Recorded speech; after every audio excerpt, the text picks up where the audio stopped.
Are you 20 for this? And I'm sorry, what? and you're 64. Okay, thank you. And you're 20 for this. Thank you very much. All right, so this is this. Okay. Thank you very much. Yeah. No. Thank you. You didn't.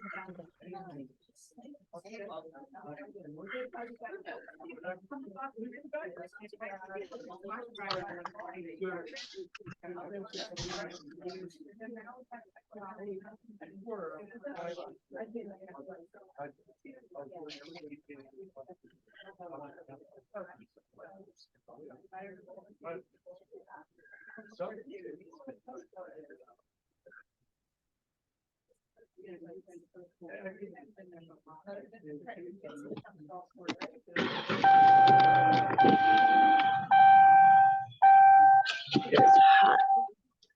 It is hot. Ooh, 102 out here. Must be in the car. All right, are we ready to start? Yeah. So good to see everybody. I see some new friends. I see some old friends out there. So welcome. Today's class is Tantra, Romance, and Spirituality, the Art of Divine Connection. And this is a topic that I've always really been interested in. And so when Reverend Kimberly said, well, why do you do a class on Tantra? I said, wow, that's a great idea. I would love to dive more into it because it combines so many of my favorite things. I absolutely love the human body. The human body has always been my greatest and strongest connection to the divine. And so to dive into the human body in this way is such a sacred kind of process for my own heart. And so anybody out there have familiarity with Tantra? Okay. So this is kind of an intro class, because the more I did research for the class, I realized that Tantra is such a vast subject. You can go into so many different avenues and angles. And so in this class, I try to kind of incorporate all of the kind of the different areas and kind of covering a little bit of it just to kind of cover the broad depth of Tantra. But it is so vast. So for those of you that are interested, I so recommend getting a couple books on it or looking it up deeper. There's some great videos on YouTube in many different ways. And so the more that I researched, I was like, wow, what do I pick? Because it was so vast. And so my name is Dr. Debbie Roche, and I am a chiropractor and functional medicine practitioner. I also do acupuncture. And I love metaphysics and spirituality. And so right now I'm training under Reverend Kimberly Harrell. I'm her associate minister. And then eventually I'll be ordained under her. And so it is, it's a wonderful community for those who have not come. The New Thought community of Gulfport, also known as Unity of Gulfport, meets at the Gulfport Casino at 10:30 a.m. On Sundays, we also have several events throughout the week. Another one is meditation in Veterans Park at 11:30 a.m. on Wednesdays, usually with Reverend Kimberly. Sometimes I fill in. And then I also do an intuitive live polling event online at 7:30 p.m. on Thursdays. And so there's always a lot of creative stuff that goes on. The solstice was last week. And then the new moon ceremony the full moon ceremony, I'm leading on July 3rd. And so so lots of good stuff. Please put your name on the email list, and we'll make sure that you know when upcoming events and things happen. Let's see what else. What was that intuitive on Thursday night? Intuitive what? It's called Divine Insights, and it's under the Facebook page of Unity of Gulfport, and then also on the Unity of Gulfport. Yeah. And so yeah, that's a great event. And so let us begin. And so I used to be a high school teacher, and I was a high school teacher for 12 years. And so I used to teach kids that had really severe learning disabilities. So I did a lot with pictures. And so a lot of the pictures, I went a little crazy with the pictures because that's what I'm used to doing. But You were teaching on this? I know, not this. No, they could probably teach me that though. They schooled me many times in many ways, except on the basketball court because I would always beat them. Yeah, that's cute. But so yeah, so the pictures that I selected for those of you that can see the PowerPoint, I really wanted to capture the expansiveness of this process of Tantra and also the energetic component, as well as the sacred connection between our hearts and someone else. So Tantra can be practiced solo tantric, meaning by yourself.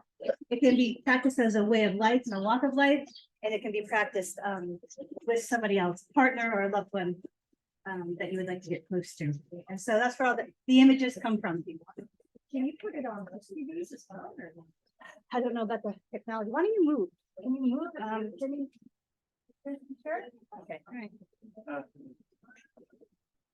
And it's not click, it's, all right, well, every technology thing that could have gone wrong today has. And so I'm like, whatever the angels are doing, my technology angels, I don't know how I got them upset. But every little thing has not been flowing today, so I wonder why. They want you live. Okay, so wait, is that you or me? Yeah, Is that you? Yeah. All right, good deal. Okay. A little bit more about me. I graduated from National University, and so National University was the most research-based rigor, like science rigor school out there for chiropractic there was. And I'm as woohoo as they come. So we have me among all these like hardcore scientists. And they never liked me because I was always, I love science, I love research, and I love biochemistry. So I'm like a ridiculous nerd that loves all the intricate processes of the cells. But in that world, I wasn't very well liked. And so, I kind of went through that process. I'm really grateful because I can talk, medical stuff with any doctor out there.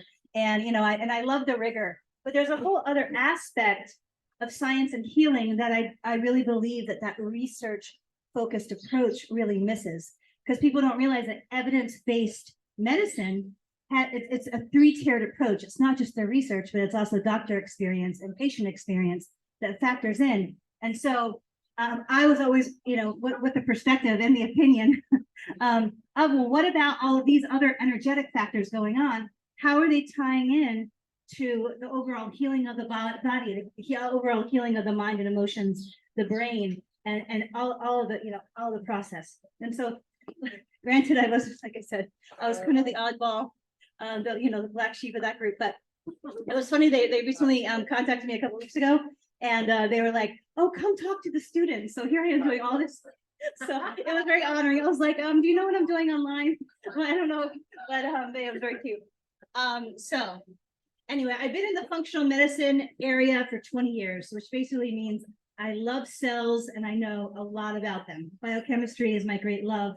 And so if you get a diagnosis, I'm really good at figuring out how to reverse it. Because in my world, and actually in the Western medicine world, if you have a diagnosis, how that is defined is by if you have a certain number of symptoms. And so in my area and my craft is, well, if I can figure out how to reverse those symptoms, then technically you no longer have that name of the diagnosis. And so I have a great love of that, a great love of inflammatory biochemistry and really figuring out really what subsystems are off to figure out why people are experiencing, whether it be fatigue or pain or depression and anxiety or whatever it might be. That's my niche, kind of my niche area, because I walk through so many health things that doctors could not figure out. And so I was left to figure them out by myself. And so, but yeah, so if you have any questions around healing or health, feel free to reach out to me at any time. And I'm always happy to answer any questions you may have. And so, my master's came from the University of Bridgeport, and then I have 3 undergraduate degrees from Ecker College. I was a little hippie kid. Everybody went to class in like swimsuits and flip flops. And so, but what a great school! It really taught me to think outside the box, and it was a huge rigorous science school. So I have degrees in biochemistry, psychology, and health promotion. And so on the other side of that world, I do a lot of metaphysical healing and intuitive empowerment coaching, but mostly because I couldn't get better with all of even my knowledge around the cells and biochemistry. I had to look for bigger answers than what my books were telling me. And I struggled severely with depression for 10 years, so bad I could barely get out of bed. And so in my 30s, and so I had to seek other healing answers. And so that brought me into this world of energy and this world of intuitive connection and this world of, our thoughts impacting our physicality and all these other things. And it really, that was the real schooling, because then I realized how little I knew and how big and vast healing was, and the journey of my own personal evolution and healing. And so, so I have a great love of metaphysics and of intuitive connection, because in my journey, it was the information that I got intuitively that led me to the research that helped me figure out what was going on with my brain and a few other things. My mother, so all my healing work and teaching work, I dedicate to two very special people in my life.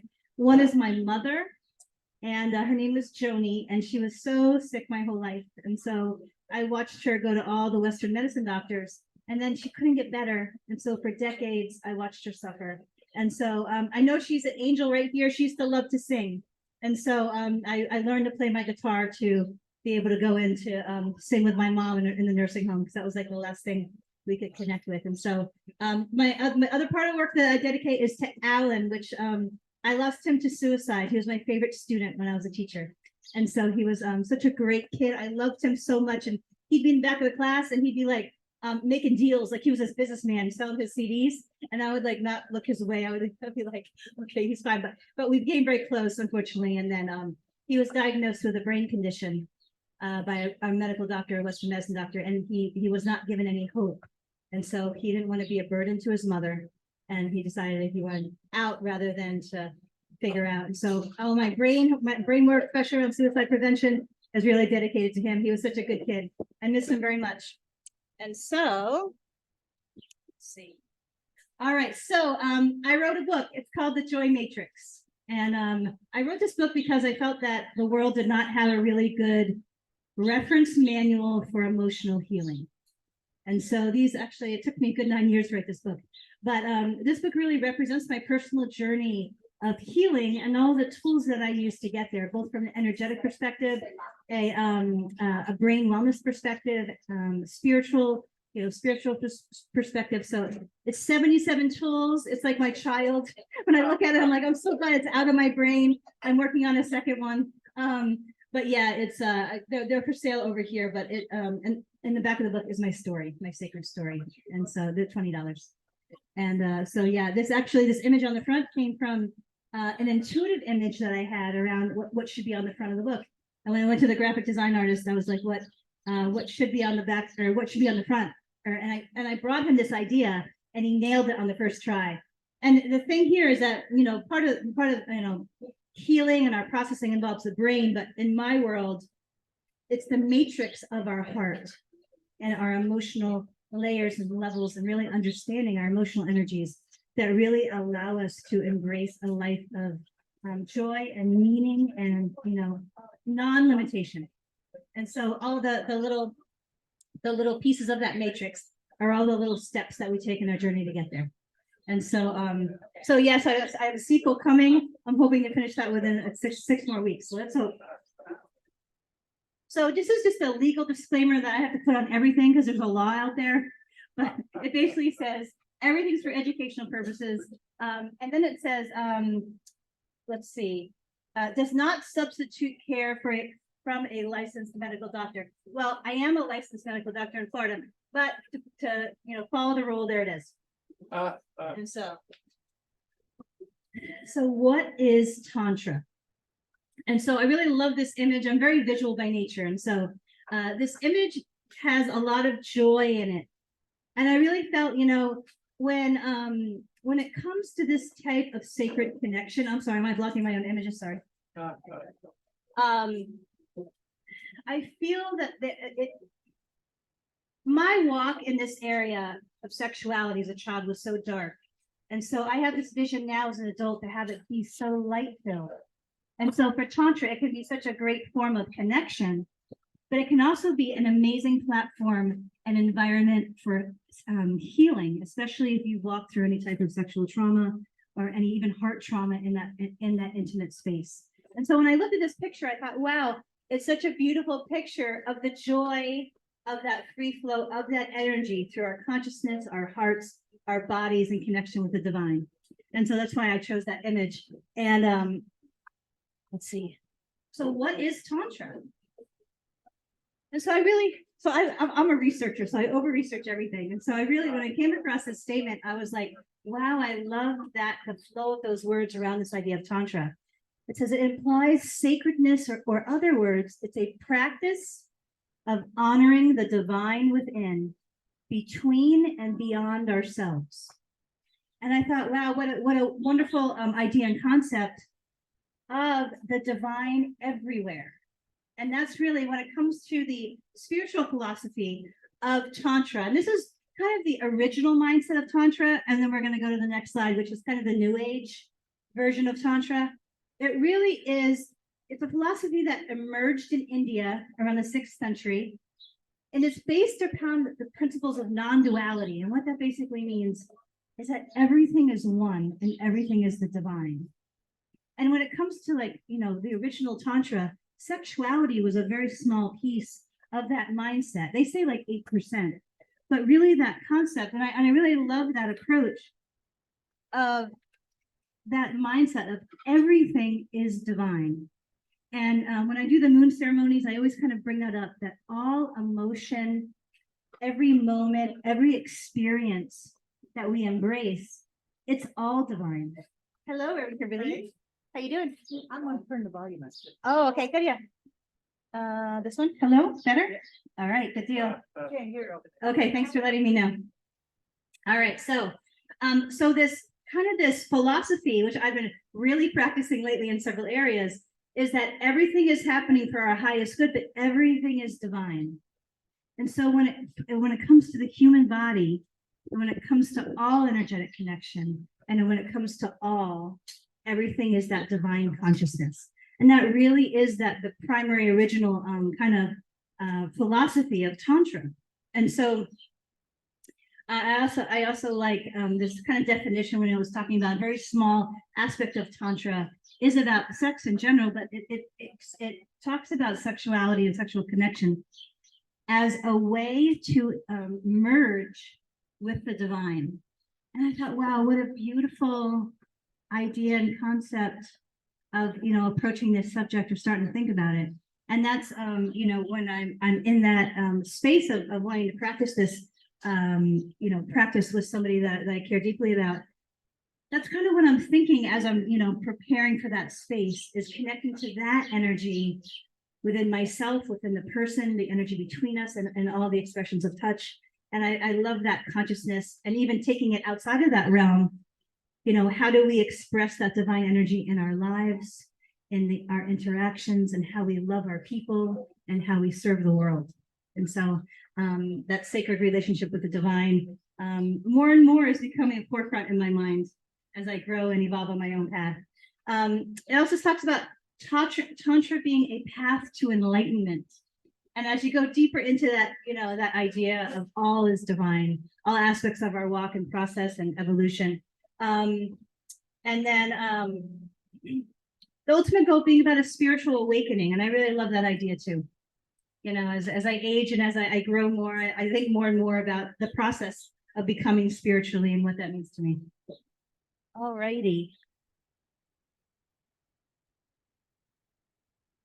Okay, so if that's the original Tantra, now this new age aspect of Tantra really incorporates a lot more new age ideas, a lot more about metaphysics. And it includes almost whatever creative variation of that you would like to include in that sacred act of intimate bonding or intimate expression with someone or yourself.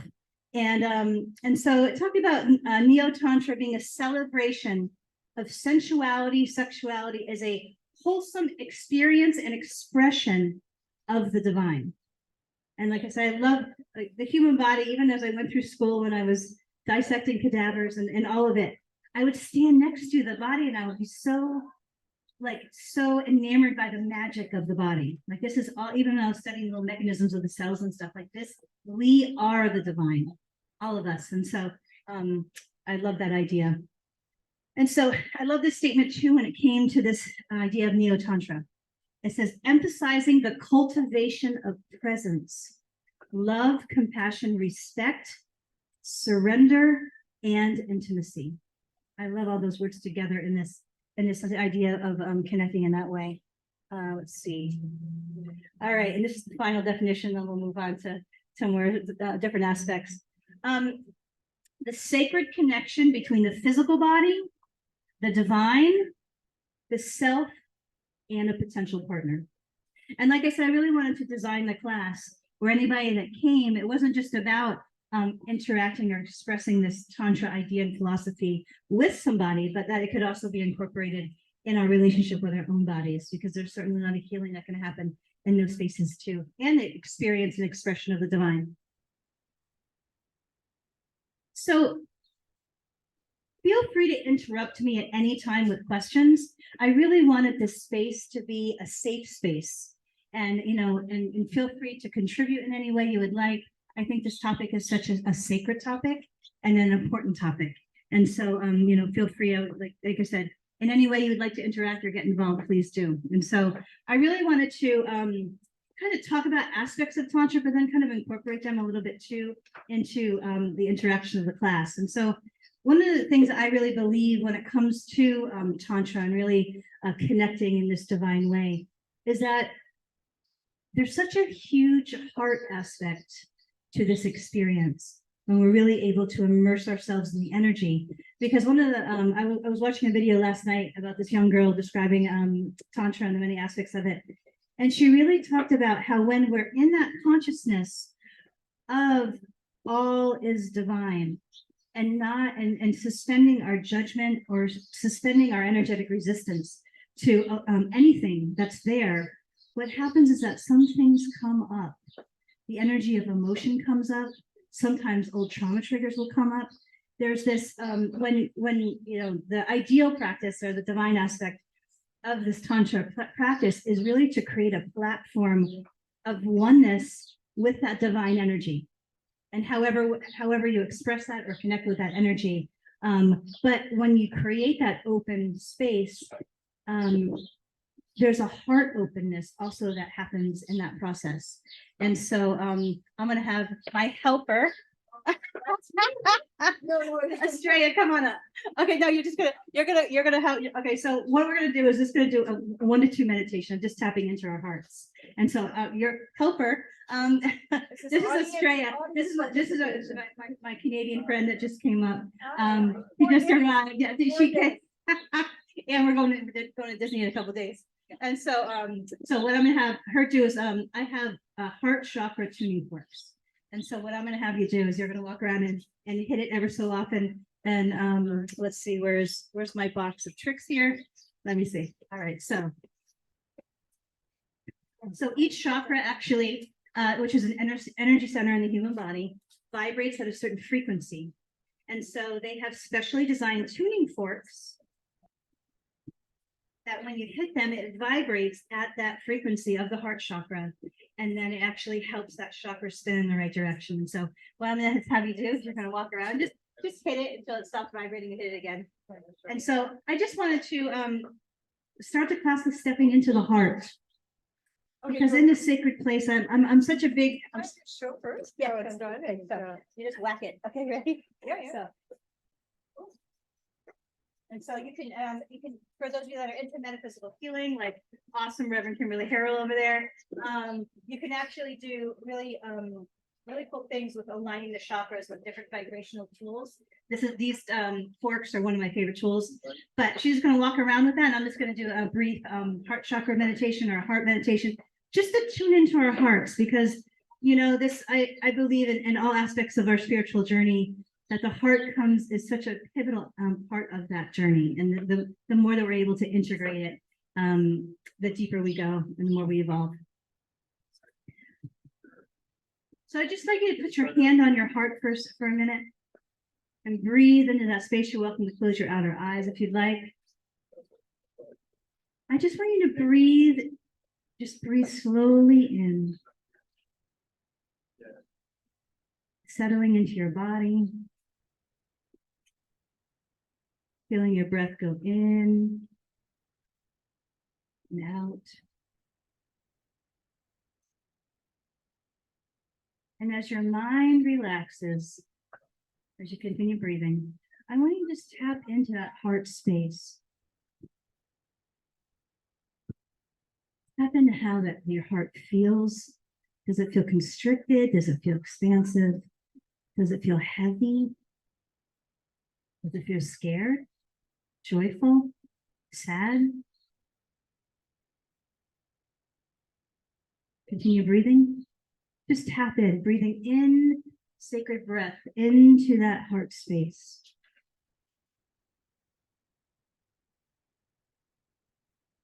And I want you to visualize your heart opening, just your heart chakra area opening and inviting divine energy into that space. Breathing in, breathing out, breathing in, breathing out. And in this heart open space, I want you to welcome the frequency, the high frequency energy of the divine into that space to be your anchor. Especially if there's any fear about opening that space. And feeling the energy of your heart chakra merge and swirl around with the energy of the divine in that space. Knowing that if at any time you feel a little too vulnerable, you can return to that space and be anchored in that frequency and that energy. So breathing in. Open, open, open. Breathing out. Breathing in once more. Knowing you are safe. Knowing the divine always has you. Feeling that high frequency energy of the divine in that space of your heart, the deepest parts of your heart.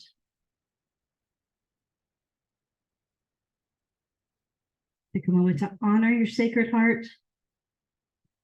Thank it for all it does for you and all that it's been through.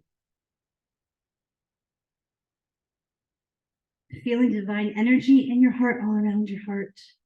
Breathing in that frequency. Feeling it, feeling it. All right, let's begin.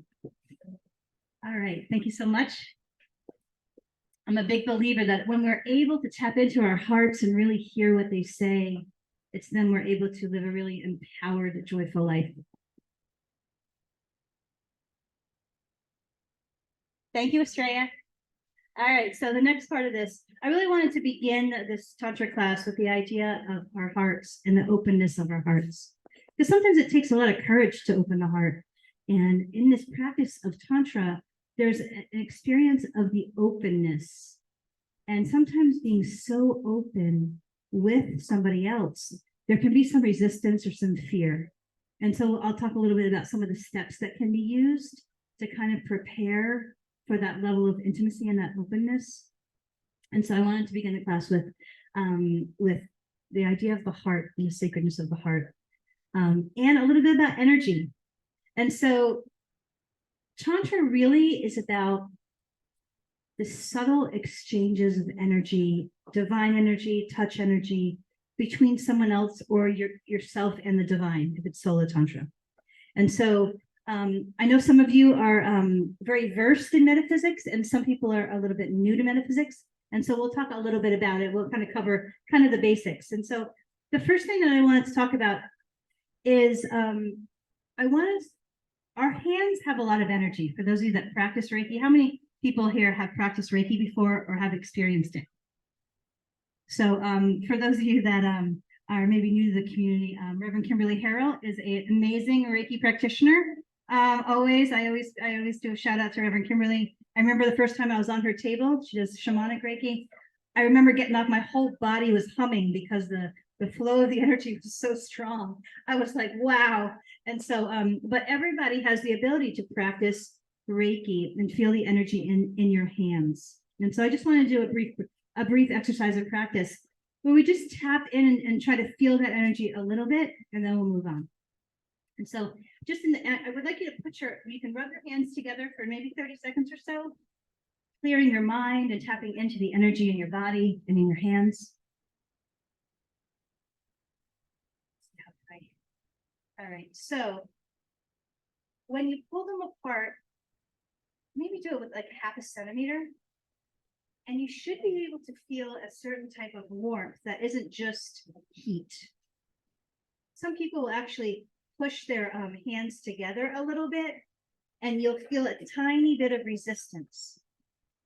And so when it comes to some of the practices of Tantra and this idea of really connecting to divine energy, I wanted us to just tap into our own divine energy that right now is coming from us and right now being at our hands. But our entire bodies have an extension of that energetic, is energy. And so when we're thinking about Tantra and experiencing Tantra, our physical selves, it's not just our physical selves, but also our energetic bodies that are being involved and that we are connecting with. And so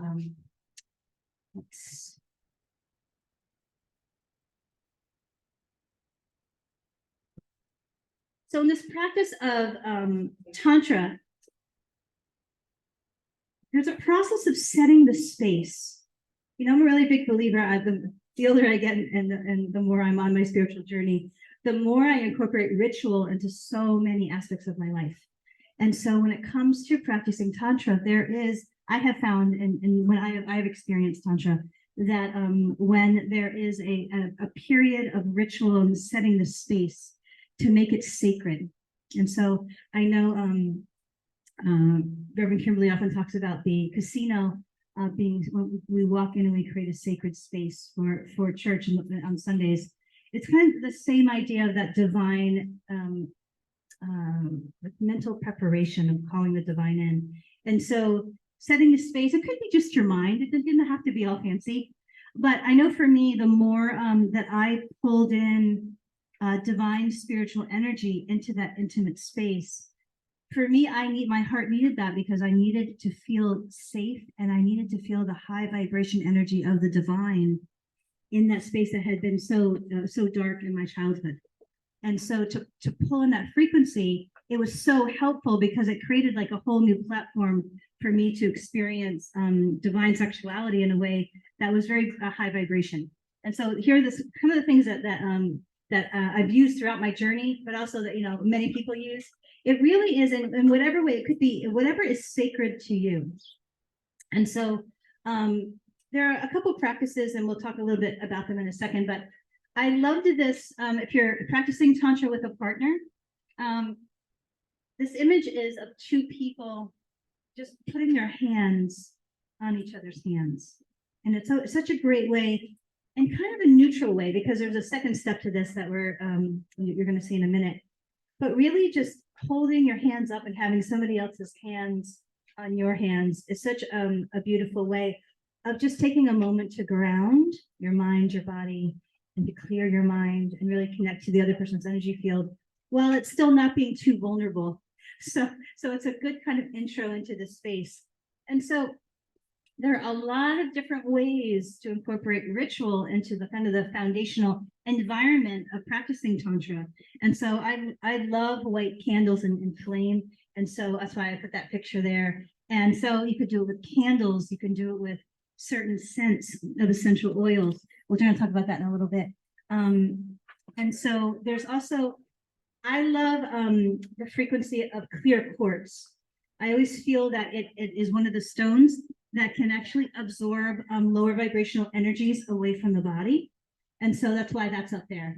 But you can incorporate, there are many, many different ways of setting the space, and we're also individualized. And so however you, whatever your relationship with the divine is and bringing in that energy into that space, it could be nature. It could be, anything that makes you feel closer to the divine. That is setting the stage. And so also for, I know I expand energetically out naturally, so I have to do a lot of things that ground, but having your favorite stones around you, like tiger's eye is really helpful for me, the clear quartz, but having stones on the body can be extremely, extremely grounding. And so I know before practicing any of these Tantra practices, I do a lot of personal grounding to make sure that I'm in the right headspace, but that my body, that I'm grounded. And so also essential oils, and I have a picture of some essential oils. I wanted to bring in a little bit of the neurology piece to this, just a tiny bit. And we'll talk about that in a little bit, but there are kind of some brain tricks that you can do to ground the physical body so that you can be present more. And essential oils also have a metaphysical component to them because they're also extremely high frequency energetically. And I used to be, I had this girlfriend once that like everything I did, she'd run at me with essential oil. And I'd be like, why do you keep doing this? And then finally I met this chiropractic neurologist that made me understand like the magic of the oils. And now I'm like, now I get it. I use them every day. But essential oil, because they come from the flowers and the essence of the flower, that's also Bach remedies, but the frequency, the energetic vibration of the oils, it increases the frequency of whatever environment that you're in. And so I found them extremely useful from a sacred kind of shamanistic field of fire. I love fire around, but whatever elements that you love or whatever it is that you just makes you feel more connected to yourself and the divine. Also certain frequencies. There's some great chakra meditations that I have under my YouTube channel that are free. But there's certain frequency sounds, and you can actually balance the brain waves with certain relaxing music. And so whatever it is that makes you feel most connected and grounded.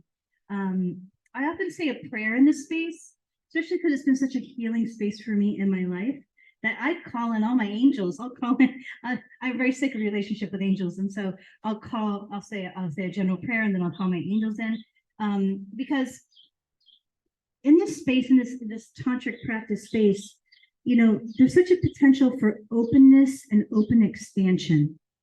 And that is always in my mindset. What my goal is personally is to not have any mental limitations between me and the divine when I'm in this human body, in this space, this sacred space. And so, see.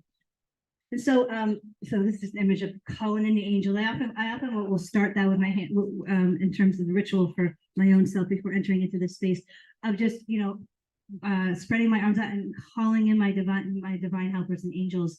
And there's a frequency that they do hold when they come in, and just connecting to divine energy. Because I know we get busy in our lives and our minds we're just busy people. And so our minds can get a little active. And also you can imprint certain stones with Reiki energy from your hands. And so for those of you that need more anchoring and need a greater sense of grounding, then that can be used also, whether you just have it near you, the stone, or even on your body. That can be helpful. And so I just wanted to talk about the oils just quickly, just to as a tool in this space, because I have some favorites that I've used often for different reasons in an intimate space involving Tantra or divine connection. The three on top I probably use the most. Geranium can be used for the heart chakra. And so I know, me included, that a lot of things involving the heart, there's sometimes some bruising there along the way. And so to work on opening the heart chakra for me and my path has been important. And so in this space, I always really focus on how do I open up the heart chakra the most, because I have a tendency to close it down. And so the oils, not only do they work on the environment and you metaphysically, there's also a neurological piece to the oils, which I love, is because they help to balance out the brain frequency, the signaling of the brain. And this comes into a little bit more importance when we're talking about the climax and the orgasm response. But the balancing is one of the quick hacks that you can do to help calm all of your neurology, is to use these essential oils. And so the three, and I don't know why I love tea tree. I was always drawn to it. I don't know if I know it's good for the skin, but for whatever reason in this tantric kind of space, I've always been drawn to these three oils. And and then the other aspect of that is that if you really want to pull in more divine energy or feel into it, I believe I used to have visions in past lives of me in a monastery. And so the other two that I really love in this space is sandalwood and frankincense. So if you have a strong connection to the religious walk or spiritual walk, and you want to add that to your experience, whether it be by smell or with the frequency of it, these two oils, I don't know, that they kind of heighten that, creating the space for me, because I believe I've walked on this earth so many times. And so how to use them in that space, you can get a fancy diffuser. I find the doTERRA diffusers are a little bit better, but I'll just throw them on a pillowcase, or if I take a bath, a really hot bath beforehand, I'll throw it in bath water. Or most importantly, I feel is that, or what I feel is also a really strong addition to touch is that I will add them to massage oil, both for the frequency aspect of it and also for the smell of it. And there's something, I believe, it just creates a beautiful sacred space. And I love the oils. So, Tantra mindset. And so I love this picture because it's two people and it's surrounded by the ethereal and that energy of just the universe. And I love that idea of two people just entering into this sacred space, clearing away all of like the thoughts, the everyday thoughts, and like creating this space of divinity between them in this experience of the divine. And so this picture also made me think of letting go of any negative thinking and judgment and just being like at one with the self, but also at one with another human. And I feel that, I feel that a lot of us judge our bodies in a lot of different ways. And this space of this Tantra space of divine connection is about no judgment. I'm a big believer that all bodies are divine, whatever the shape, whatever the curves. And that when we enter into the space, it's so important to suspend that judgment on our own bodies and just step into the divine frequency of that space and not get all caught up in our heads about not being perfect. I think, like I said, I have this great love and divine respect for the body. Like all bodies are divine. And stepping in rather than like that visual, like, I don't know, beating ourselves up or whatever it might be, but just stepping into that consciousness of that connection rather than judging ourselves, like let's celebrate the bodies that we have now, so that's why I chose those pictures.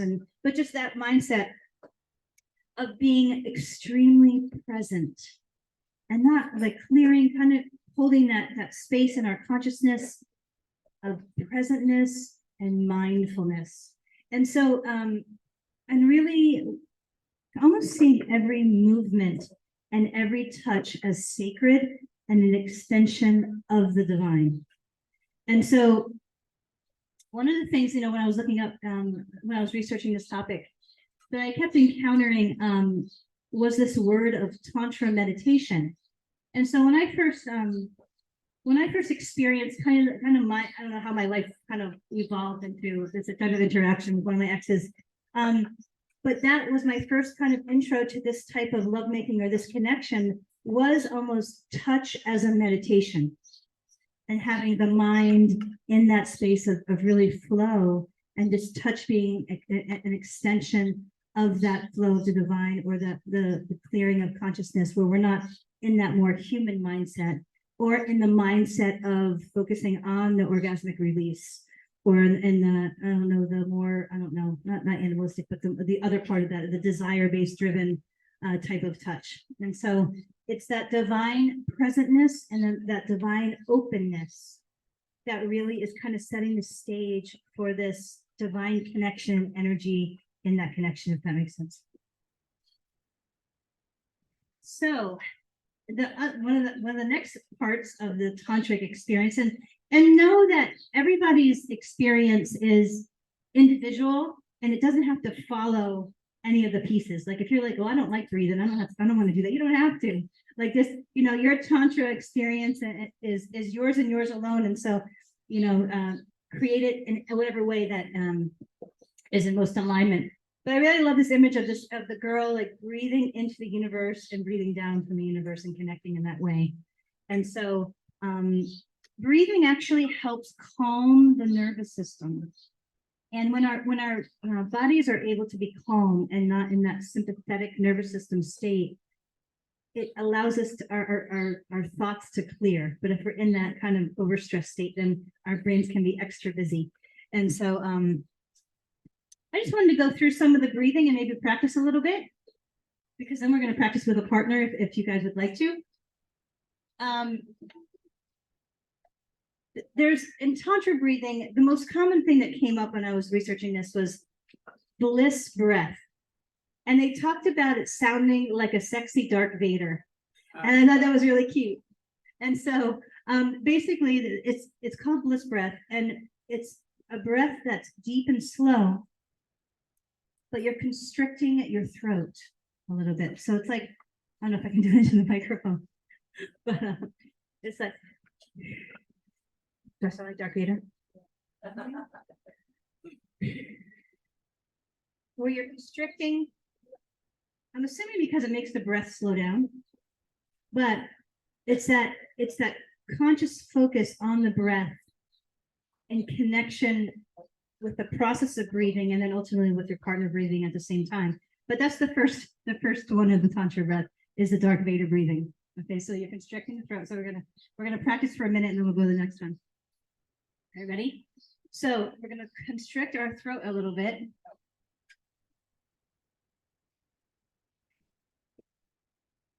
Then breathe out, constricting.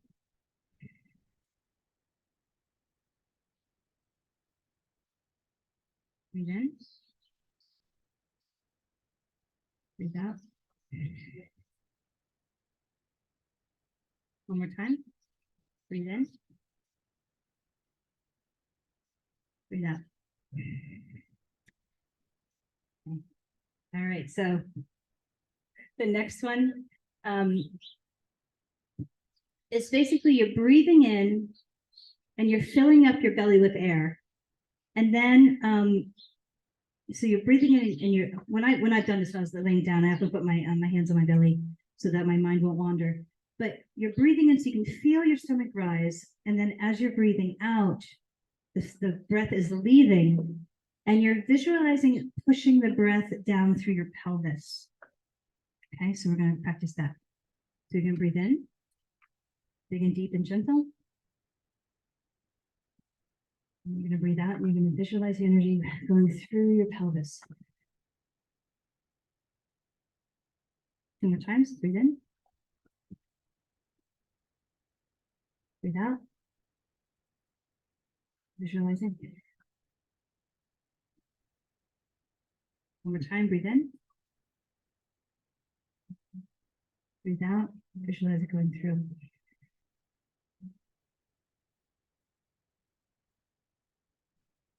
Okay, the next one's kind of common for those of you meditators out there. It's called just diaphragmatic breathing.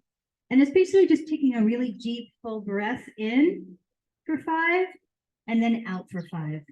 Let's practice that. Breathe in.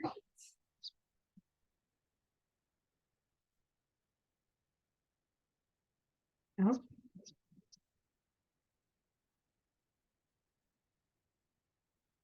In.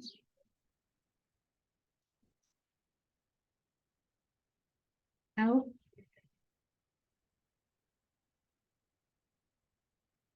And one more time. And out.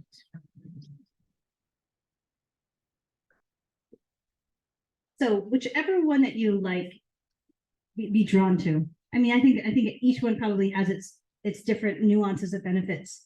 But in whatever feels right, the whole idea is the focus on the breath, the slowing of the breath, and the calming of the nervous system. I found this one interesting. It's called feminine breath. And so this is one that you do probably more on your own. We're not going to lie down here, but just you're breathing in slow and deep, and you're visualizing receiving all you ever needed from the universe. I thought, what a beautiful thought. And so as you're doing this, you're kind of creating a hollow in your back. So it's you're arching your back up so that when it's time to release the breath, you're releasing it. You're making that throat constricted sound, but then you're actually pushing your torso down. So kind of, if this is arched, so you breathe in as you're arcing, breathing in everything that you ever needed from the universe. And then when it's time to breathe it out, you're pressing your back down. And so that also helps to kind of start moving some of the Kundalini energy going on. But I thought that was an interesting kind of angle on breathing. And so now we're going to start to get more into the building of intimacy between people. This is a little bit harder to do with yourself. I've never tried it with a mirror, but there are practices where you look at yourself in the mirror and you recite affirmations, which are amazingly helpful. But eye gazing, I feel it's about building intimacy with somebody and really allowing yourself to be open. Because I know for many years, and even now included, there are moments when I kind of exist out in the world, kind of closed energetically down. It's kind of my safe space, and I really have to actively be aware of opening, because that's my safe space, is the closed part. And so the goal is to create a sense of oneness between two or more people by lowering the walls between self and other. And so I know for me, I have a little bit of an active brain. And I know that when I tried to do this with people, my brain is always so busy. But it's that practice of clearing the thoughts and really connecting to that space of being open with another human. And the practice of evolving up into that and being open to that. One of the things that they mentioned is that as you're looking at somebody's eyes, it's helpful to relax your gaze a little bit. So you're not like staring at their pupils. It's more like a gaze. And so with the intention of connecting. And so you're not talking. That's the interesting thing. I know that we as a culture, we spend a lot of time talking to connect, but this is a whole different type of connection, because it's kind of like you and the other person's you, and that's it. There's no words. And so it's the goal is to enhance trust. Okay. Okay, so this is our one part, our activity to be done with someone else if you would like to, but you don't have to. Okay, so this is just practice of what we just talked about. If you would like to, you can, but you don't have to. So find yourself a partner if you would like. Estrella, get up here. You're my partner.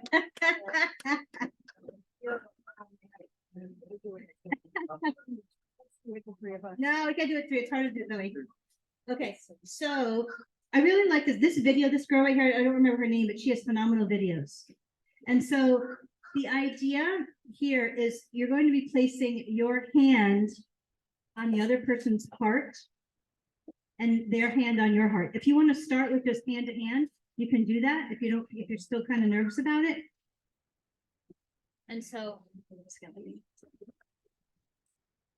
oh, sorry. Oh, great. Okay. And so we're going to do this for maybe like a minute and a half. We're not going to go too long, but just the experience of it. And so we're going to be the demo here. Okay, get over here. Okay, you ready? All right. So you're just going to place your heart over, and you're going to place it on my heart. Okay, good. And then if you would like to, you can place your hand. Let's see, can you hold this for a second? Sure. Put it over the person's hand over your heart, if you would like to. Okay. And so, and you're just going to be looking, thank you very much. And then you can look into their eyes. And we're just going to practice the first part of this for about a minute. Okay. And the idea is to focus on the openness of the heart, bringing in that divine frequency into that space, and just connecting to the other person's energy. That's what we're doing first and foremost. You can visualize somebody in front of you if you don't want to do this anyway. You can close your eyes and visualize someone else.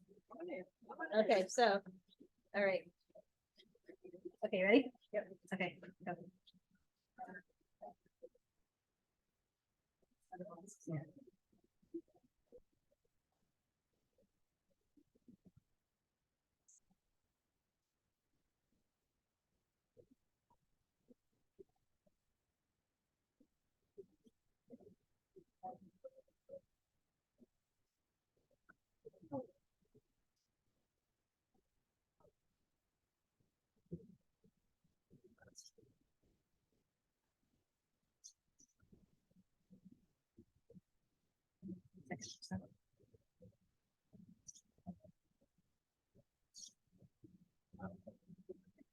All right, great job, everybody. Okay.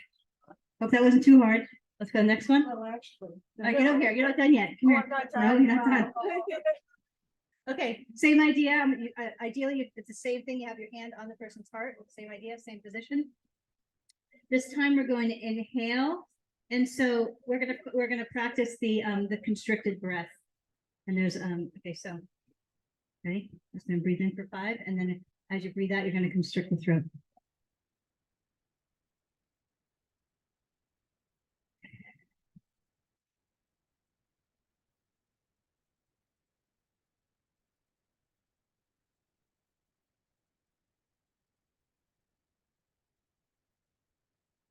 Do 3 more.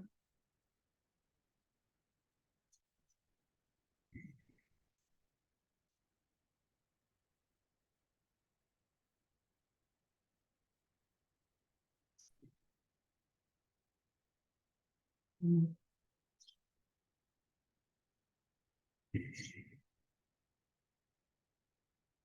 Great job, everybody. All right, we have 2 more practices, and then we can go back to no, we're doing okay. So the next one is this is an energetic practice where you're breathing in, and you're actually on the breathing in, you're thinking, because they're not really talking much in Tantra. You're receiving energy from your partner, and you're thinking, I receive, but you're focusing on the energy, and then exhaling, you're thinking, I give back. So the focus really is the energy. So we're gonna do that again. Same idea. Yep.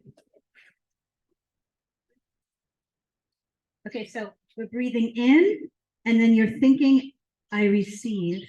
And then when you breathe out, the energy of I give back. So you're focusing on the energy exchange.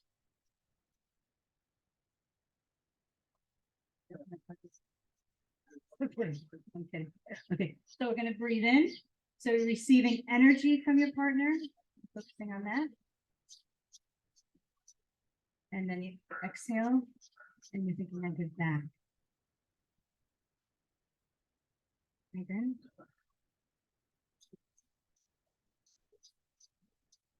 Out.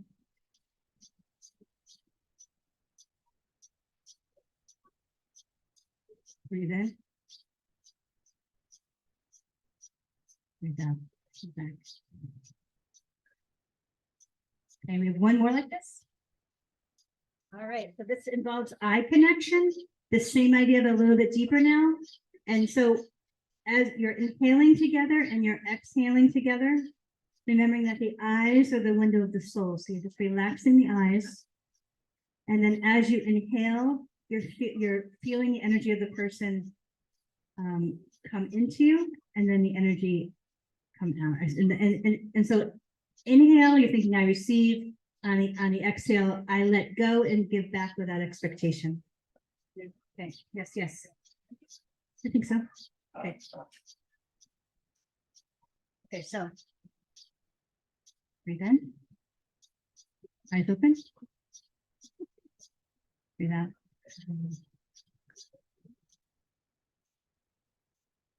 Breathe in. Breathe out. 1 more. Breathe in. Breathe out. All right, good job. Woohoo! Okay. Oh, yeah, no. So moving on. No, we're not. No. We're not doing No. this. I'm just kidding. All right. So moving a little bit further down into the Tantra experience, the whole idea of a Tantra kiss isn't just about the lips touching. And the reason why I pulled this image out was because it really emphasized the energy before the kiss. And being able to the first time, I was like 37 when I first experienced this with an ex of long ago. And the first time, and she was very energetic and metaphysical by nature. And I feel that there was old soul connection. And so I wasn't aware of all that Tantra, anything, but the experience of it, of the energy that I could feel her as an extension of her before we touched lips. I was actually amazed because I was so young and I didn't know anything about any of this stuff. And but in this idea of the tantric kiss, it's the full immersion of the connection of all the energies. And so the goal in the kissing aspect is to be so completely present, and you're so in tune with your partner. And so oftentimes the breathing beforehand can kind of help set the stage to connect to that energies. but in the tuning in that carefully to the other person's energy, you're also able to build the intimate sexual energy at the same time. There's something about the focus on the energetic aspect can also build the, not the erotic energy, but that the kundalini energy of the sexual energy. And in the experience of the kiss, oftentimes there's an awareness of the energetic back and forth in that process. So it's a full immersion in the experience. I really love this, feeling the connection between the hearts and really creating space and openness and consciousness for that heart connection as you're entering into this space of a more physical type touch. And full body energy experience of the kiss really is the focus. And not kissing for the experience of the getting closer to the release aspect, but kissing for the aspect of being fully present with someone and loving in that way. Keeping the mind clear of thought and really just allow the presentness of that energy and feeling the divinity of the other person in front of you. I really love that aspect too. So I love the human body and I love massage, especially in this space, because I feel like I have this sacred connection to energy in general and also the energy coming out of my hands. And so when it comes to connecting in this way from a tantric experience, massage and touch with hands can be one of the most awesome tools that can be connected to in that space. And there are many different ways of using massage to connect energetically in that space, both from an energetic spiritual perspective and also from a neurological perspective. And we'll talk about that in a second. And so extending, this idea of Tantra to the hands, it's about creating a sacred connection to the entire body.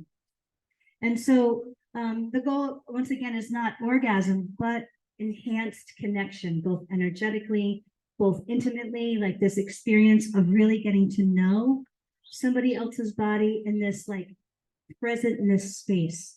And so it's helpful, especially if anybody's nervous in the beginning. It's different if you've been with somebody for years, I think. But what is that when we're entering a space of open vulnerability, our breath can be used as an anchor to not only ground our nervous system away from the restlessness, but also to calm our neurology, to be able to kind of exist in that state of openness comfortably. And so there are many, many different types of touch. And so, as we all know, and so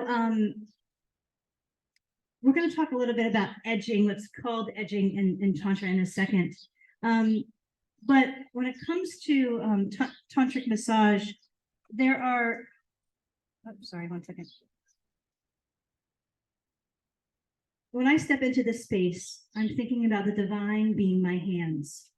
And how do I express this divine energy on my partner's, sacred divinity? And how do I connect to the energy of her divinity through her skin in a way of just pure connection? And so touch can be a beautiful way of doing that in many different ways. And so it's also a way, if you're by yourself, it's also a way of connecting to your own body and actually keeping yourself grounded in that divine space too. And from, touch, our skin has thousands and thousands of receptors everywhere.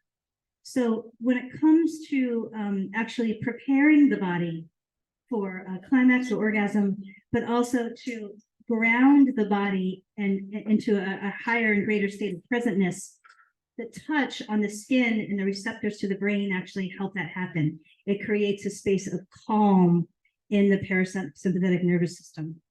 And so when it comes to massage, there are a couple of areas that I think are really important. One being the feet and the hands, because I don't know if any of you have learned about reflexology, but there are many different areas on the feet and on the hands that are linked to the entire body. And so when I'm doing massage on those places, I'm often thinking about the heart and really making sure that I'm covering where the heart is. And so there are some really great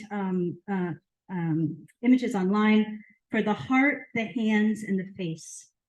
And so, you know, if you choose to do massage in the space with your partner, these areas, especially like the heart, is actually on the nose, below the nose, and right above the eyes on the face. But you can, and I do that, and also the kidneys. The kidneys are often related to grounding the body more. And so when it comes to massage, one of my goals when I'm in this space is to make sure that the physical body feels grounded. Because if the physical body can feel extra grounded, both mind, heart, and body and nervous system, then the body is able to release and expand further out, if that makes sense. And so massage can be a way of grounding, so that then when you're in that more orgasmic expansion space, you can do so more fully and more expanded. And so when I'm doing this, or when I'm thinking about doing this, I'm always focusing on the divine energy coming out of my hands. And so when it comes to chakras, your nervous system actually is sensitive enough to pick up when your chakras are off balance. And so there are a couple ways that you can figure out which chakras are off. And one of the coolest ways is with the pendulum, if you want to get really out there. This Reverend Kimberly's trick is with the pendulum over the chakras. She taught me that trick long ago. But yeah, when you're energetically grounded, your nervous system calms. And so when you're entering into the next kind of phase of the sexual experience, the Tantric experience, then you have more control over the climax or the orgasm when your body is in a state of calm rather than stress. And so part of keeping it in that space is making sure your chakras are aligned. And there are several different ways of doing that. We'll be doing a little bit of a demonstration in a little bit.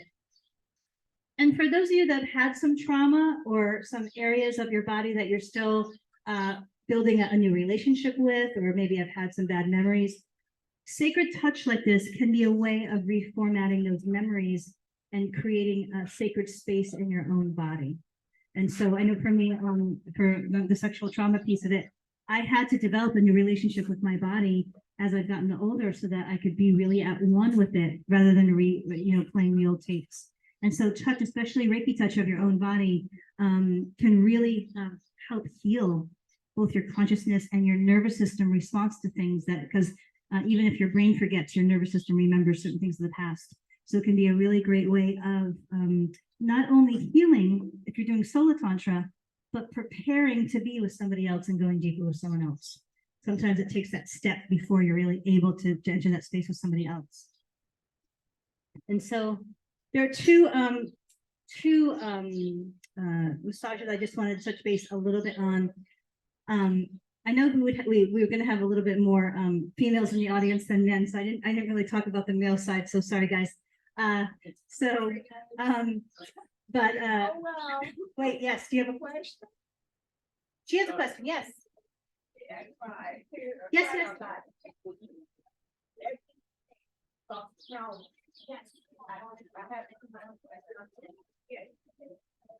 And let's see, I've got my stuff. So you protect your stomach. Okay. So everything, my crown, my nose, you know why?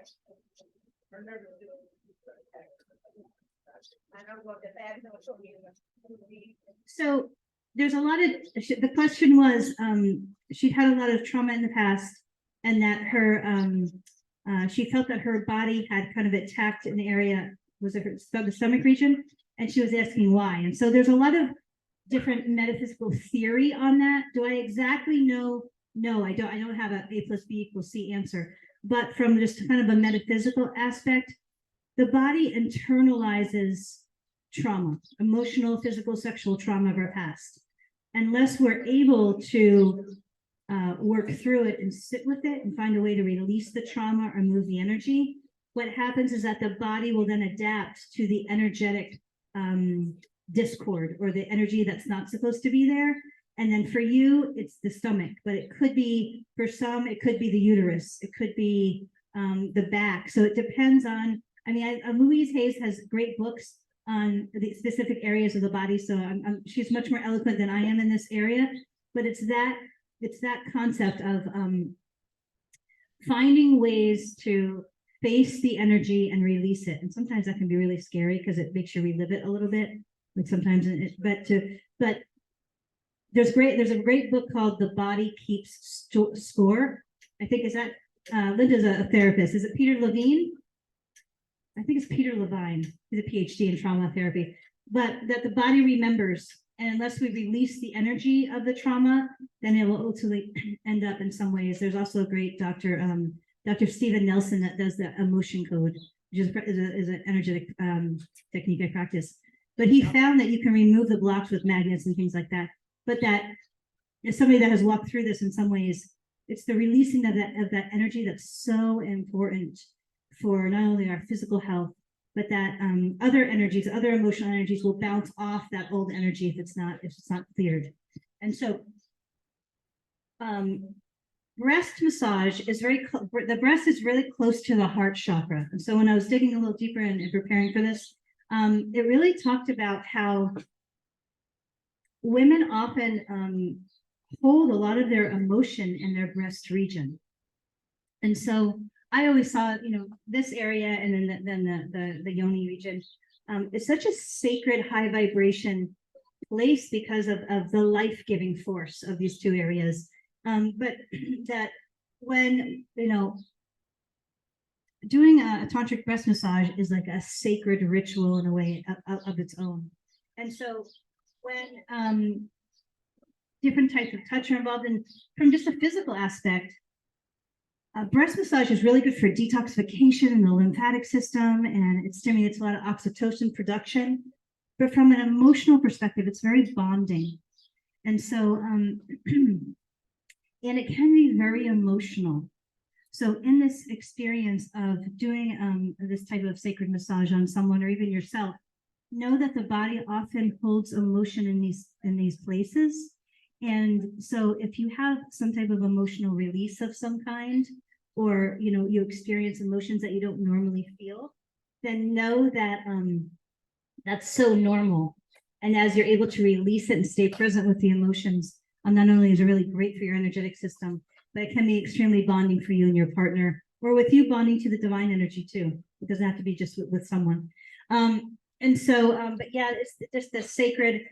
One of the things that I want to mention in terms of this area and the other area is that when you're using touch on the human body, what happens is that in this way, if you're using longer strokes and you're touching the human body in areas that are not the sensitive parts, what happens is that not only does more blood flow come to the area, but the brain and the consciousness kind of gets prepared to be touched in a more full way. So that when you prepare the body to be touched intimately, what happens is that the mind and the body can stay in that heightened, intimate space longer. And so in terms of preparing to do this massage, I would totally recommend massaging almost everywhere else first, and really getting the other body really comfortable with your touch and all the different types of touch. But in the beginning, using more full, longer strokes, because it brings blood flow to the area and warmth, which makes the tissue more elastic.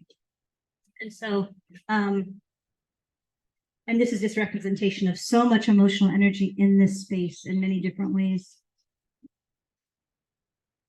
And so, they talked about there's different ways of touching the area. There's circular, there's broad touch to increase the blood flow, and varying the levels and types of touch. And based upon how you're touching your partner and what they enjoy.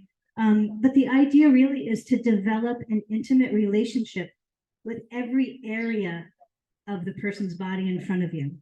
in this sacred relationship kind of way. So it's not just for the orgasm or the experience of the orgasm, but it's like the full immerse experience of the divine and you in this space with this sacred area of the person, almost like a reverence. That's how I always see it, like a reverence of the person's body in whatever ways you feel guided to experience that reverence. And so, most importantly, honoring the openness and the vulnerability and observing carefully, because observing is going to come into play in a second. But really, as you're connecting in this way, in very vast ways and intricate ways, really observing carefully. The yoni tantra, which is a vaginal massage, you know, really honoring that area as sacred space. But once again, making sure that the body is fully warmed up and the consciousness is ready. Because when we're in this area of the female body, it's almost like a sacred kind of exploring and touch, because the touch isn't focused on orgasm. The touch is on the learning somebody's body, but the connection, because when you're in this space, nobody else is, you know, very few people have probably touched that area in that way, in that present way, rather than for the sake of arousal. And so what I have found when I've experienced this is that what happens is that once the body realizes that the focus is not the orgasm, then the sexual arousal actually occurs like in smaller incremental levels. And then it gets hotter and hotter than it would than if you climaxed. So it's like almost like it builds in a way where it surpasses what the brain normally would do in terms of just when it would orgasm, but it gets hotter, and then it becomes not just maybe the clitoral area, but then the whole area becomes heightened in terms of sensitivity and sexual touch or response wise, if that makes sense. And so once again, starting with the larger areas, you know, lube or oil is very helpful for the flow or the touch of the flow, but really the experience honoring that space as sacred space. And also if the goal is to elongate that experience,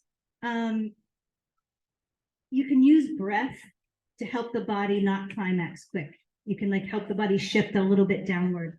Whether they get too nervous, because what happens with the orgasm response is that if the body climaxes too soon and it circuits that nervous system response, it's very hard to get to the heightened levels because it's already released to the neurons.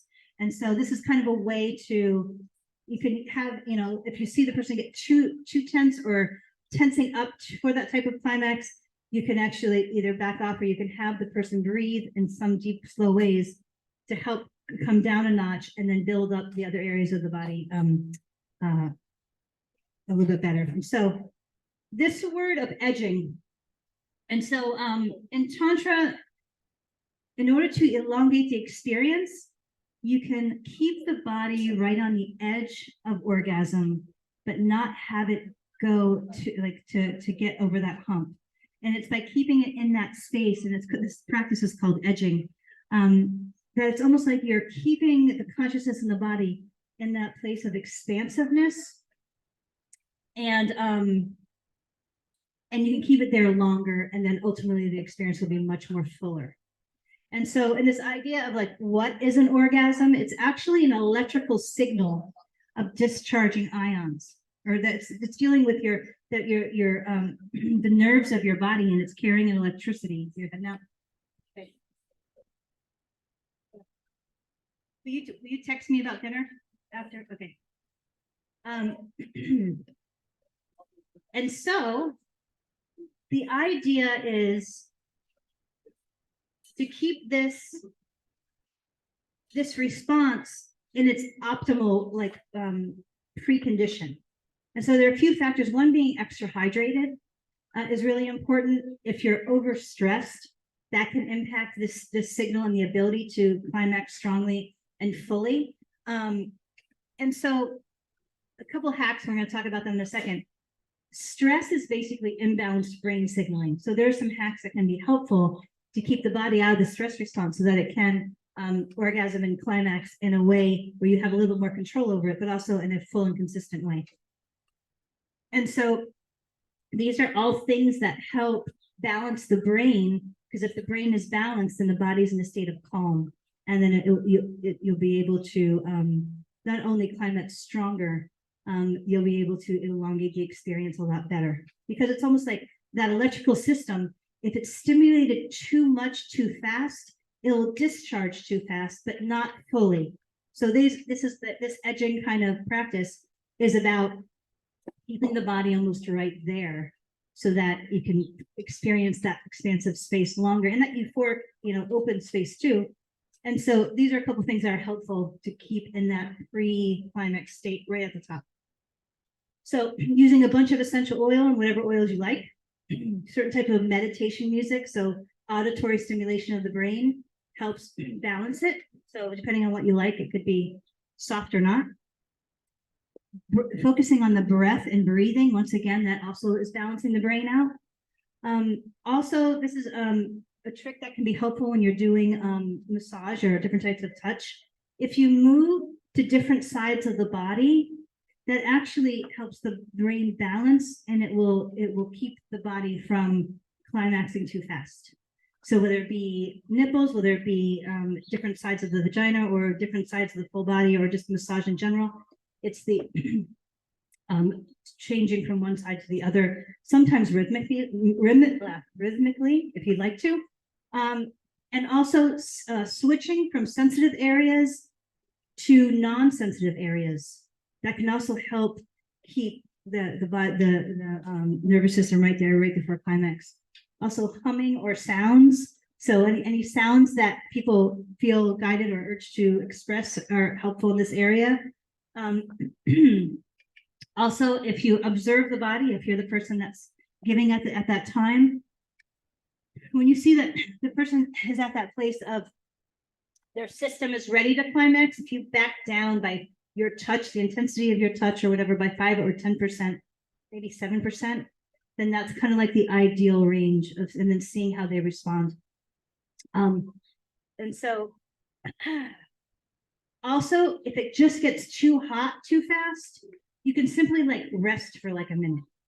And that helps like kind of get the nervous system a little bit down too. And as always, just observing the body. The body will always tell you what it's wanting or needing. But yeah, those are ways that you can keep it right at that space of that expansive space. I just want to touch shortly on triggers that might happen in this space. Because I know when I first started, I had a lot of PTSD in this area.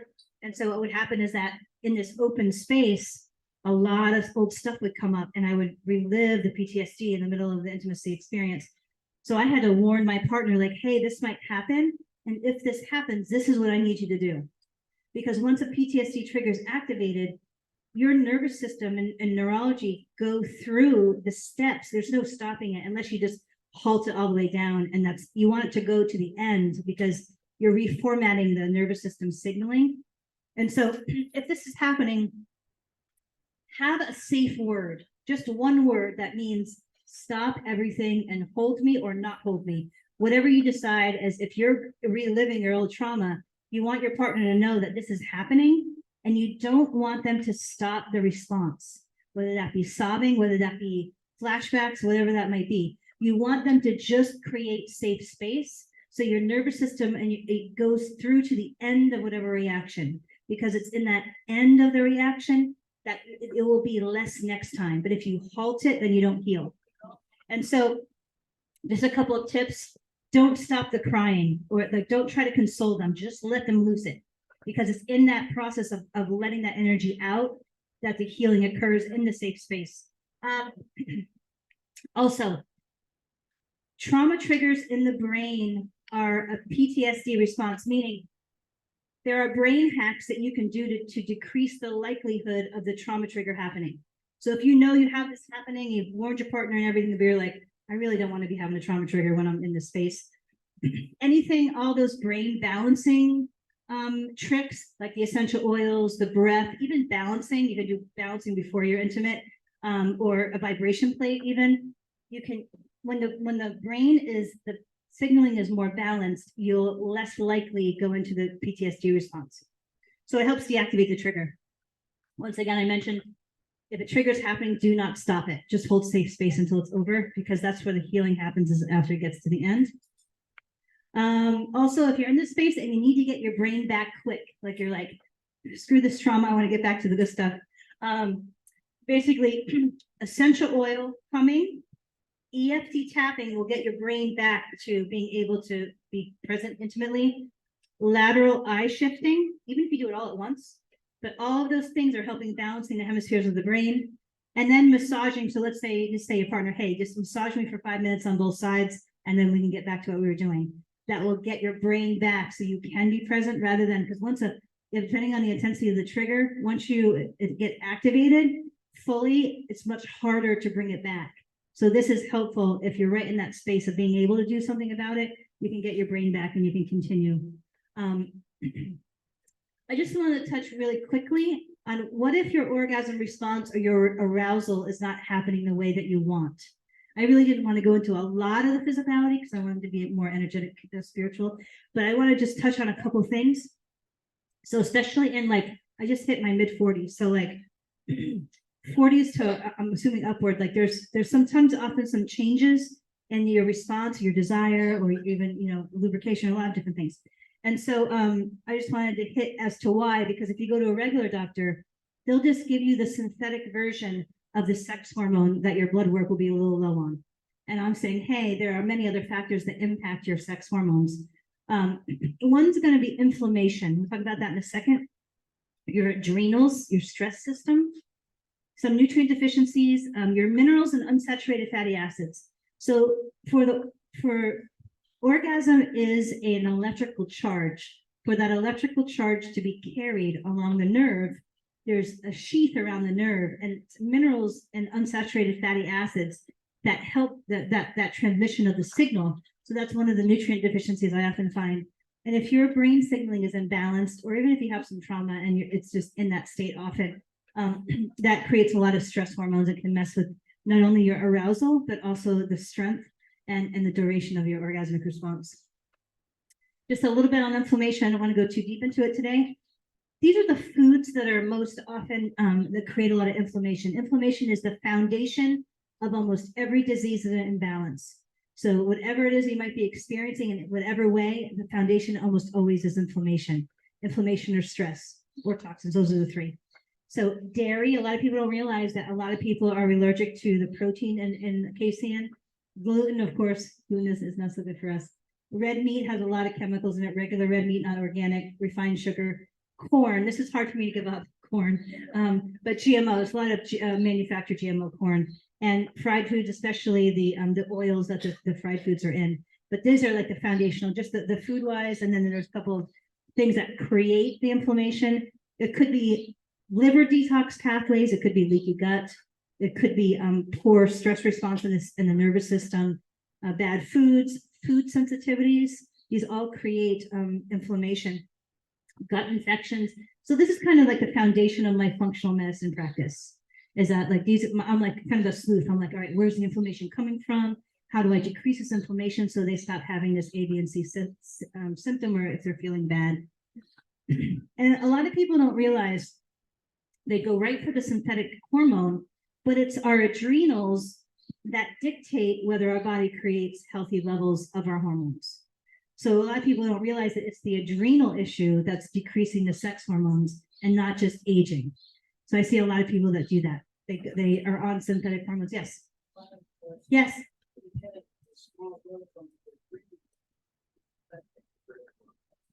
It could. Yes, if it could. That doesn't always. It would depend on where the growth is. Good question.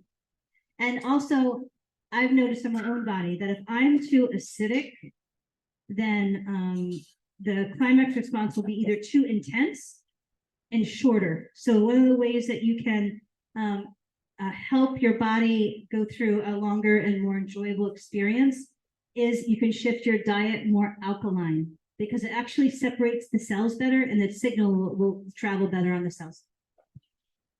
And alkaline, it's more like juicing, fruits and vegetables, not a lot of processed food or animal foods.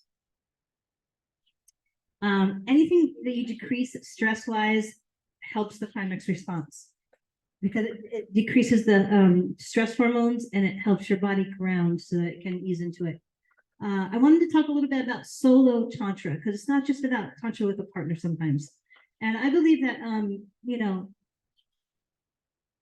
sex by ourselves can be not only a healing experience, but it can also prepare us to more fully connect to somebody else if we're not quite ready. And so I really like this idea of aligning the energetic centers of the body and the expansiveness of this image. It made me think of just in the orgasmic expansive space. And there's practices where people set intentions when they're in that space, which I always thought was pretty cool. I also like this image because when I see this image, it's all about going really inside yourself and developing a sacred connection to the inner you in this divine sacred way and calling in the divine into these areas, whether it be hurt areas or just areas that you're learning to explore and learning to connect to in a different way. Same idea with the solo practices, setting the intention, prepping the environment, figuring out what chakras are off. I often will hold a pendulum over my chakras to see the direction of where it was spinning.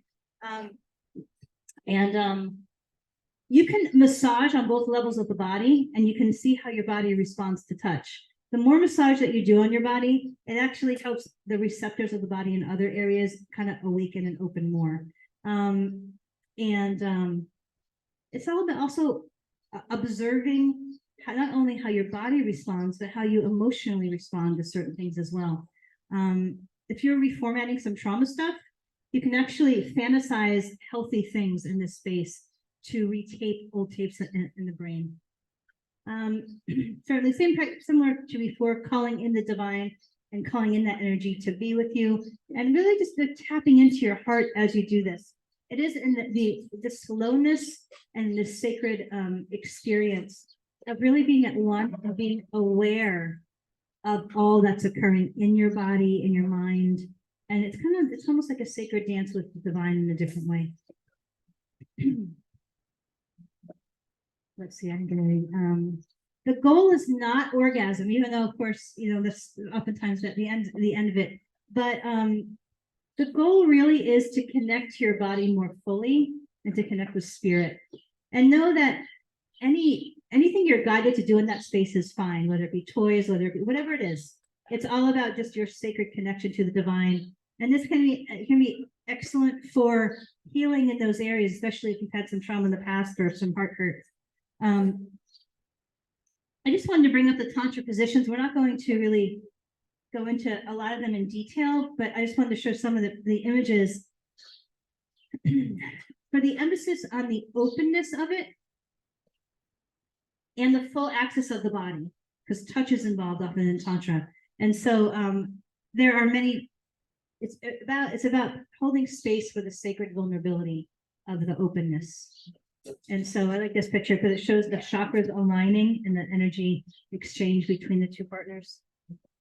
And they're all different ways, but like I said, this can be very creative space too. It's not just A plus B, but it is about the care. This allows the eye connection, the chakra alignment, and the openness of two bodies. Additional healing positions, if you've had some trauma, and these positions are really good for when you're wanting to experience a greater level of openness to your own vulnerability with somebody. And then these areas can be more greatly explored by someone for the intention of retaping the old kind of core memories. And so, would anybody like to be my demonstration person? I just wanted to show you that you can figure out what chakras are off, or if there's debris in your auric field. Anybody want to be my okay, come up. So when we talk about chakras, I just wanted to show that this is a kind of a muscle testing technique that you can figure out what chakras are off kind of easy and quickly. And so muscle testing is an energy assessment that interacts with your nervous system. And so I'm going to have you put your arm out like this. Just there you go, that's fine. Now I want you to push up with about 3 pounds of pressure. Push up, so resist me. Okay, I'm not strong enough to pull it or to muscle him down at all. And so I'm going to put my hand near his ear, and it will disrupt the signal, and then he'll go weak, even though he's way stronger than me. So let me show you. You ready? So I'm able to push it down. I couldn't do that before. Push down, you just me? There's no way I used to be, maybe not now. So now we're gonna do it one more time. Okay, so we're gonna use that as the indicator to see what chakras are off.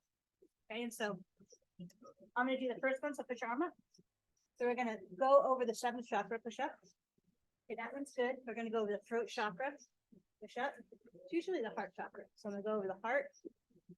Okay, so that's weak. The solar plexus, push up. So usually it's those two. So it's 3 and 4. Sacral, push up. Okay, so on him, these two chakras are off. So if I was his partner, I'd be doing some Reiki, I'd do massage, I'd maybe look up the essential oil or the stone for that area. Also, let's see if another aspect of this technique is a little bit more advanced. Oh, sorry about that. Yeah. Our auric field can pick up debris, especially if we're just sensitive. And so one of the skills, psychic skills that I've developed over time, wow, that would have been bad idea. Should we Lay it down. lay it down? Yeah, 'cause the leg, you can. Where's did the leg come up? The leg broke off. That's the two, we have the legs, actually, we do have both legs. Should we try? Here's the 2 legs. Yeah, Can we put it under because there's like maybe, I want to say a few more slides. Probably maybe have 10 more slides or so, I think. All right, sorry about that. This should have been done beforehand. Looked in there very well, huh? All right, let's move it up. More. Yeah, let's try. Ready? 1, 2, let's look at- all right, here we go. I'll hold it there. Can you get it under there?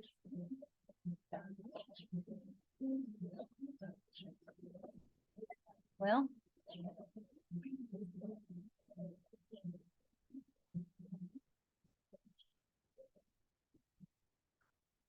I don't know where the thing is. All right, I got it here. Do you have it over there?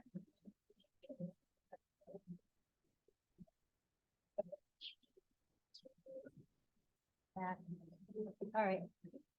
Maybe I'll hold it up and then. Put it on my chair.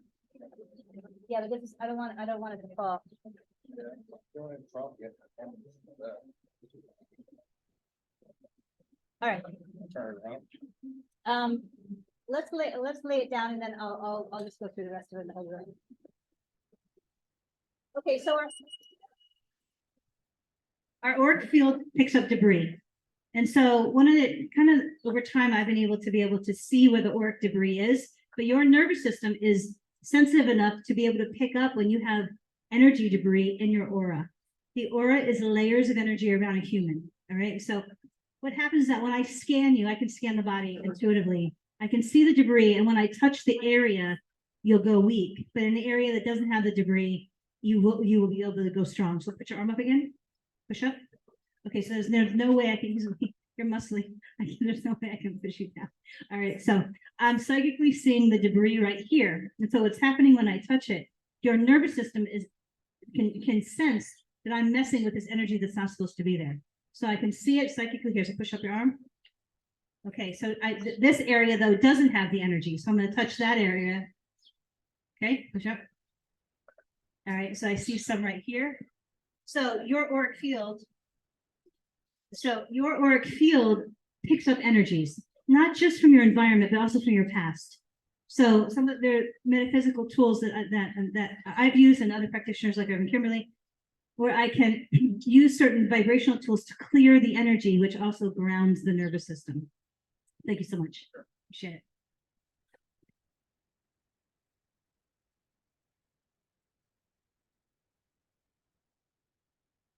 Okay, 1 second. Why is this not? Yeah, if you could hold it. I'm trying to get back to the. Okay, there's the auric field. Here are our chakras.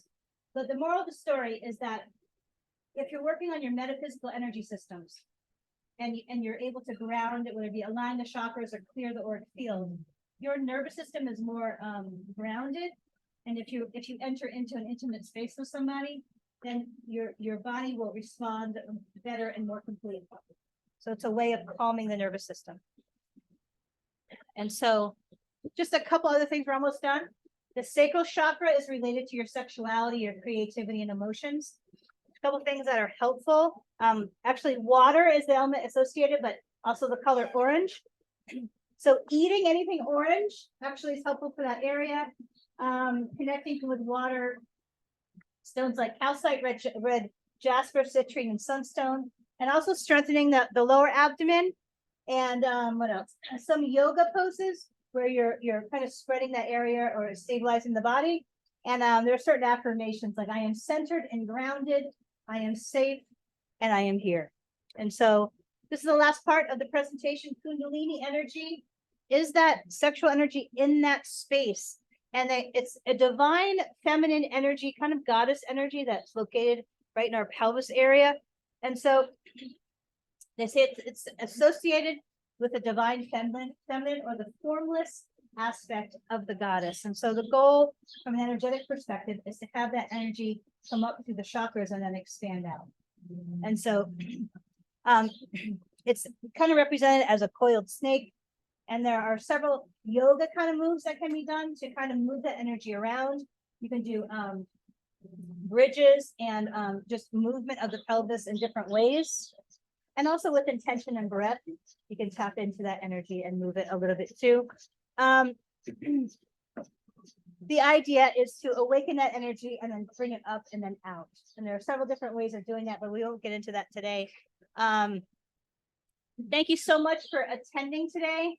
A few of my services that I offer, I do chiropractic. So anything back or neck or knee related or hips, anything with joint longevity. And I also do a lot of brain wellness stuff related to depression, anxiety, or overstress.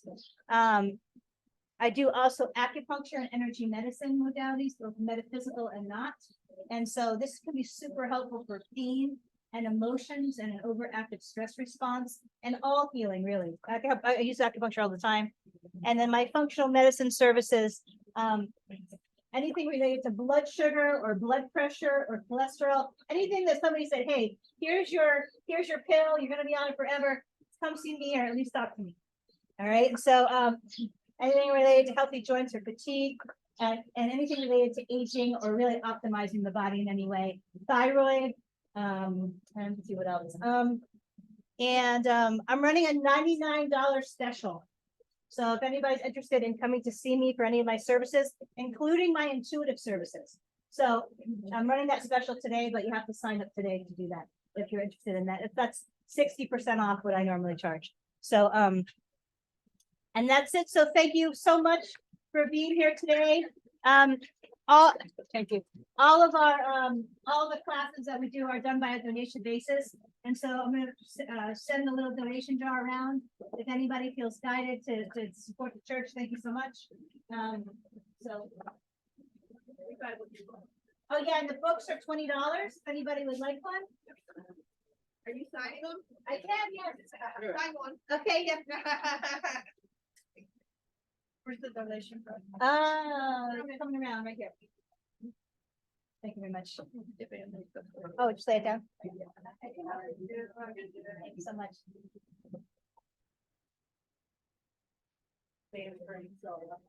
Would anybody like a card or a up there?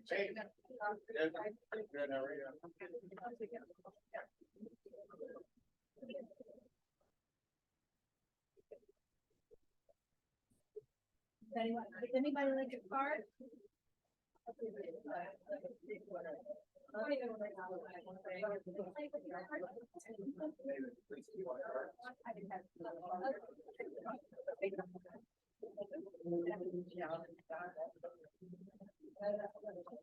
Also, I have a brochure. There are brochures up here if anybody would like one of all the different services.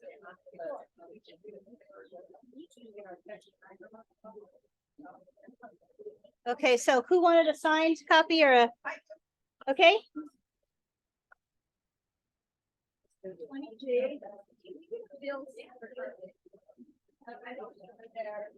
a little jar. Does the jar go around?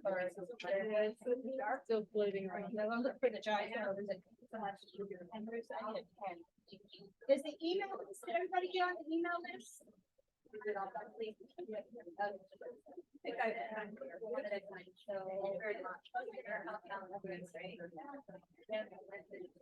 You have the seat.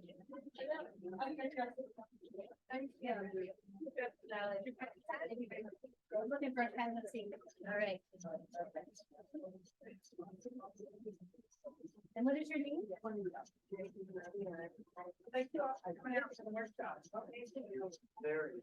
Cool.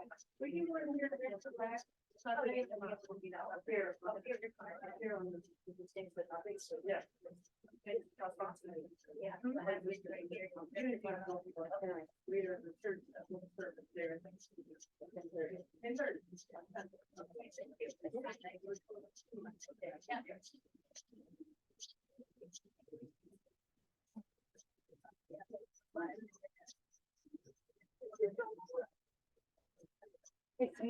Thank you. Yeah, thank you. Oh, I'm so glad. I'm so glad. Thank you. Yeah, I went and I.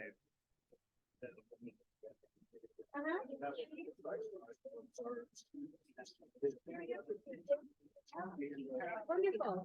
I've done all that stuff. So I just try to get bang. That's true. Wonderful. Yeah. You take the turns. I do not have insurance. No. I'm doing $99 intro fee. So that depending on what area you're looking for, with chiropractic, acupuncture, and medicine. If I get I can get chiropractic to the VA Okay. and, what's your regular? These are around 125. If that's 125, possible. yeah, okay, because now that I know that, I Yeah. did want to give you a call Okay, wonderful. to align the, chakra Okay. with the essential oil. Sounds great. Yeah, let me know. Okay, thank you. This would have probably been better if you turned it on. The sound is not. There you go. You ready for your ride? Oh, yeah, I'll look at it. Excuse me. I'm hopping. I'm hopping here. Hey, you get here real strong. That hobby life.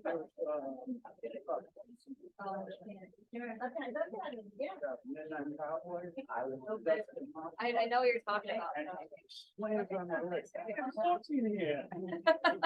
There you go. You know, they get in New York and Castle. That's gonna be your life. Very good talk. My wife.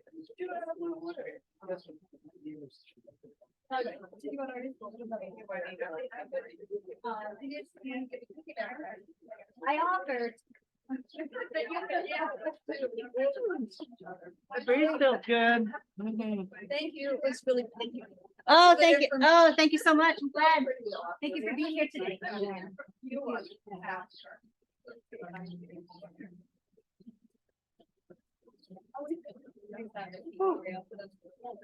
Where'd the fork go under?